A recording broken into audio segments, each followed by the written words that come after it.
Hvis man er en førende natklub, har man ikke kun en diskjockey til at holde styr på musikken, man har også en videojockey til at styre det visuelle. Trend har besøgt nogle af Københavns klubber for at se på visuelle effekter.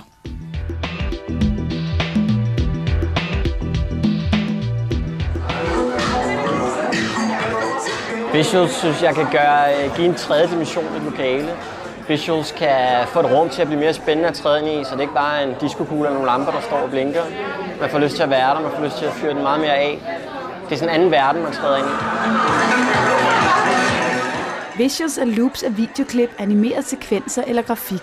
Det kan også være en videoinstallation. Visuals bliver brugt som en slags billedtapet til forskellige events, modeshows eller i klubber og fester rundt omkring. Ofte med en VJ, der får sit visuelle show til at spille sammen med DJ'ens musik. Ulle Love har lavet visuals til forskellige modeshows og store fester. Og hver torsdag er han DJ sammen med Claus Skytte på Subar. Her viser han også sine visuals. For Ulle Love er Subar hans udstillingsrum. Peter tager mig af stedet her. Jeg forklarer ham lidt af mine skøre tanker ved, at han havde en projektor, der altid blev brugt til fodboldlandskamp. Så hvorfor kunne vi ikke vise noget interessant videokunst på skærmen? Så skete der også lidt op på en død væg. Jeg synes, det er fedt nok, det er her. Det giver lidt mere stemning, og det sætter præg på musikken.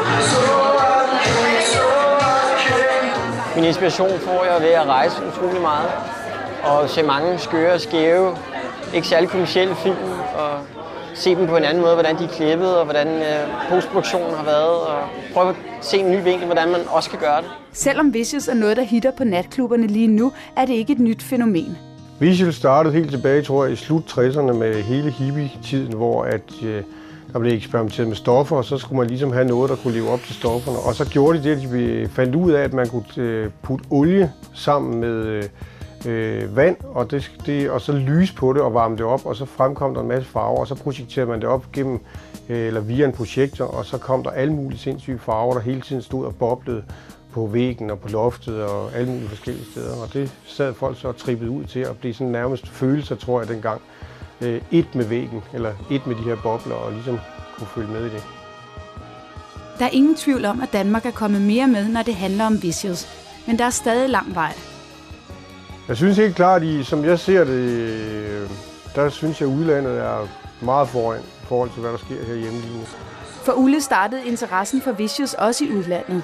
Italiensk designer, eller faktisk en skotte, men som boede i Milano, Andrew Mackenzie, han skulle lave noget fest her, faktisk på Subar. Han spurgte så, om jeg ikke kunne lave et eller andet, for de havde ikke noget ud over det traditionelle kvarter, deres modeshow varede for Milano, om jeg ikke kunne fuck det op, som han kaldte det. Og så designeren der, det var han rimelig pjattet med, og så ringede de så 14 dage efter og spurgte, om jeg ikke havde lyst til at lave herreshowet i februar nede i Milano. Det sagde jeg selvfølgelig ja til.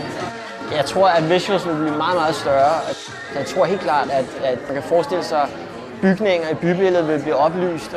Lidt som man ser på Manhattan med skyskraber, der er en stor, det er så reklamesøjler, men man kan forestille sig, at det bliver store, levende kunstbilleder.